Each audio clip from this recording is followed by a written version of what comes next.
নমস্কাৰ বন্ধু-বান্ধৱীসকল, আপোনালোকে চাগে ভালে আছে। ময়ো ভালে আছোঁ। মোৰ চিডিঅ স্পকেন চেনেলৰ পৰা আপোনালোকক স্বাগতম জনালোঁ। আৰু আজিৰ মেইন টপিকটো হ'ল অসম পুলিচৰ এক্সামটো আপোনালোকে কেনেকৈ দিব, কেনেকুৱা টপিক কেনেকুৱা ট্ৰিপছত দিব আৰু কেনেকুৱা ট্ৰিপছত পঢ়ি গ'লে আপোনালোকে নম্বৰটো বেছি পাবা। এইটোৰ ওপৰত আজি ভিডিঅ'টো লৈ আহিছোঁ। আপোনালোকে স্কিপ নকৰাকৈ গোটেই ভিডিঅ' চাই থাকিব।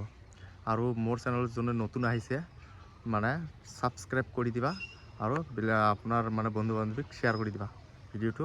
যোনে যোনে ইণ্টাৰভিউ দিব বা এক্সাম দিব, সিহঁতৰ কাৰণে বহুত ইম্পৰ্টেণ্ট কথা আলোচনা কৰিম আজি মেইন কথা হ'ল এক্সাম কেনেকৈ দিবা। এক্সামটো আপোনালোকে কেনেকৈ পঢ়ি যাব লাগে, এইটোৱে তোমাৰ মনত এইটো কথা, মনটো যদি আপোনালোকৰ ভাল থাকে নহয়, আপুনি যদি ভাবে নহয় এক্সামটো বহুত দিন আছে, কালি পঢ়িম এনেকুৱা ক'লে নহ'ব। আকৌ এক্সামৰ পঢ়া শুনাৰ নিয়মটো হ'ল ভাবি লওক আজি মোৰ ধৰি লওক ৰাতিপুৱা উঠিছা আৰু আবেলি টাইমত মোৰ এক্সাম আছে, কেনেকৈ পঢ়ি যাব লাগে এইটো ভাবি কিনে এক্সামৰ কাৰণে পঢ়ি থাকিব লাগে। এইটোৱে এক্সামৰ ABUB এইকেইটা ট্ৰিপছকেইটা এক্সামৰ ট্ৰিপছকেইটা মনত ৰাখিবা। যেনেকুৱা কাৰেণ্ট এফেয়াৰ, আকৌ পুৰণা বস্তুকেইটা, এইকেইটা বস্তু মনত ৰাখিব লাগে। আৰু মেথৰ এনেকুৱা ট্ৰিপছ আছে কেইটামান, লসাগু গসাগু ওলোৱাটো, পাৰ্চেণ্টেজ ওলোৱাটো, আৰু ধৰা তোমাৰ বদমাছৰ নিয়মকেইটা, সূত্ৰকেইটা মনত ৰাখিব লাগে। আৰু A+B² এইটো সূত্ৰ জানিব লাগে। এইকেইটা এইগিলা বস্তু চব জানি যাব লাগে, যাই কিনে এক্সামটো আৰু মেথত তেনেকুৱা বহুত আছে, লসাগু গসাগু, পাৰ্চেণ্টেজ আছে, আৰু লাভ লোকচানৰ অংককেইটা আছে। এইকেইটা বস্তু ভালকৈ জানিব লাগে। এইকেইটা বস্তু ভাল কৰি মই যেতিয়া কৰোঁ ট্ৰিপছকেইটা ভালকৈ মনত ৰাখক, আৰু মনত ৰাখি এইটো হিচাপত আপোনালোকে এক্সামটো এইকেইটা মনত ৰাখি প্ৰিপেৰেশ্যন কৰক। তেতিয়া গণিতত ছাকচেছ হ'ব। এই গণিতৰ নিচিনা এনেকুৱা গ্ৰামাৰতো আছে, ইংলিছ গ্ৰামাৰতো এনেকুৱা হয় কেইটামান টেন্স, প্ৰিপেৰেশ্যন, নেৰেশ্যন, এইকেইটা বস্তু কেইটামান বস্তু জানিব লাগে, যাতে টেন্স এনেকুৱা কেইটামান ৰুলছ আছে, এইকেইটা বস্তু যদি শিকি যোৱা টেন্স কেতিয়াও ভুল নহয়। সেইকাৰণে কৈছোঁ আপোনালোকৰ কাৰণে যাতে ভাল হয়। আগত যাই কিনে আপোনালোকে এতিয়াৰ পৰা ষ্টাৰ্ট কৰক। পঢ়া শুনাটো কেনেকৈ মই ক'লোঁ নহয়, আজি ধৰা আজি ৰাতি হৈছে, সন্ধিয়া হৈছে, কালি ৰাতিপুৱা উঠিয়ে এক্সাম হ'ব। ধৰি লওক আজি ৰাতিটো পঢ়ি থাকিব। সেইকাৰণে ৰাতিটো মনে কৰক যে এক্সাম সন্মুখত আহিছে, মই এতিয়াৰ পৰাই ষ্টাৰ্ট দিওঁ। এতিয়াৰ টাইম নোচোৱাকৈ আপোনাৰ একো টাইমটো চাব নালাগে। আপোনালোকে কণ্টিনিউ পঢ়া শুনাটো ষ্টাৰ্ট কৰি ৰাখক।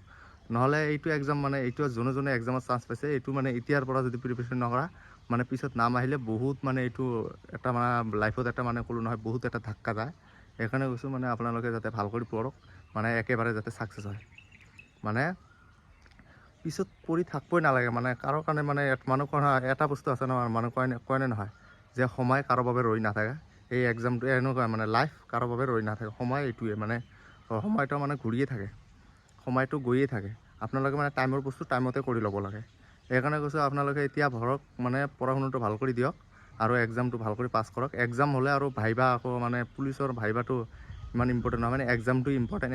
এক্সামটো এতিয়া পঢ়ি লওক। মই ক'লোঁ নহয় এক্সামটো ধৰক কালি ৰাতিপুৱাই আছে, আজি এক্সাম আপুনি আজি পঢ়ি আছে, কালি ৰাতিপুৱা উঠিয়ে এক্সাম হ'ব।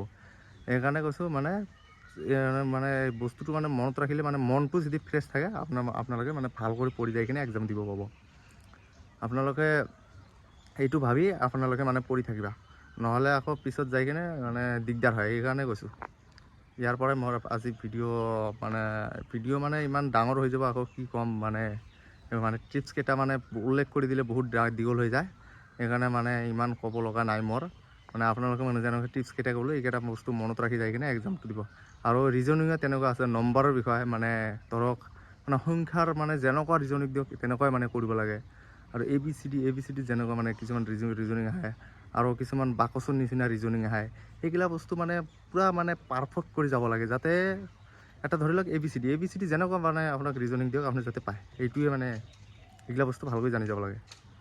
আৰু মইতো আগত এটা কথা কৈছিলোঁৱে আপোনালোকক, এক্সামটো সন্মুখত আহিলে ধৰি লওক আপোনাৰ মেট্ৰিক বা হাই ছেকেণ্ডেৰী যেনেকৈ সন্মুখত আহিলে যেনেকৈ পঢ়ি থাকে, এনেকুৱা এইটো লাইফ এটা নতুনকৈ ষ্টাৰ্ট কৰাৰ কাৰণে এইটো কষ্ট অকণমান কৰিবই লাগে। এইটো আপোনালোকে যেনেকৈ ফিজিকেলৰ কাৰণে বহুত কষ্ট কৰিছিলে, ফিজিকেলত যেনেকুৱা হাই কাট অফ গ'ল, সেইকাৰণে ফিজিকেলত যেনেকৈ কষ্ট কৰি নামানিছে এইটোতো মানে এনেকৈ পঢ়ি কিনে মানে কষ্ট কৰি নামানিব লাগে। এইকাৰণে কৈছোঁ মানে বহুত কষ্ট কৰিব লাগে। এইকাৰণে কষ্ট আজিকালি বহুত কম্পিটিশ্যন হৈছে, বহুত ল'ৰা ছোৱালী মানে বহুত মানে টেলেণ্টেড মানে আগতকৈ বহুত মানে উন্নতি হৈ গ'ল, মানে বহুত জানে আৰু পঢ়া শুনা। সেইকাৰণে কৈছোঁ আপোনালোকে মানে ভাল কৰি পঢ়ক, যাতে মিক্স নহয়। মানে কি যাতে কয় এইটো এক্সাম মানে আপোনাৰ কি মেট্ৰিক আৰু হাই ছেকেণ্ডেৰী যেনেকৈ পঢ়ে তেনেকৈ পঢ়ি যাওক, একো যাতে প্ৰব্লেম নহয় তাত যাই কিনে। মানে যাই কিনে একেবাৰে মানে যোনে ফাৰ্ষ্ট আহিছে আপোনালোকে বেছি প্ৰিপাৰেশ্যন কৰক। আপোনালোকে যিহেতু নাজানে কেনেকুৱা যায়, আৰু সেইকাৰণে কৈছোঁ। আৰু যিকেইটা নতুন এবাৰ দুবাৰ দিছে এইকেইটা গমেই পায় কেনেকুৱা কষ্ট কৰিব লাগে। এইটো হিচাপত মানে কষ্ট কৰি যাব লাগে। আৰু যাই মানে এইটো যাতে মিক্স নহয় আপোনাৰ মানে এইটোৱে আৰু মোৰ ইয়াৰ পৰাই আজি মোৰ মানে কথা শেষ কৰিলোঁ। আপোনালোকে মোৰ মানে মই আজি আপোনালোকক বেষ্ট অফ লাক দিলোঁ। আপোনালোকে যাতে চবেই যাই কিনে পাছ কৰিব পাৰে এইটো।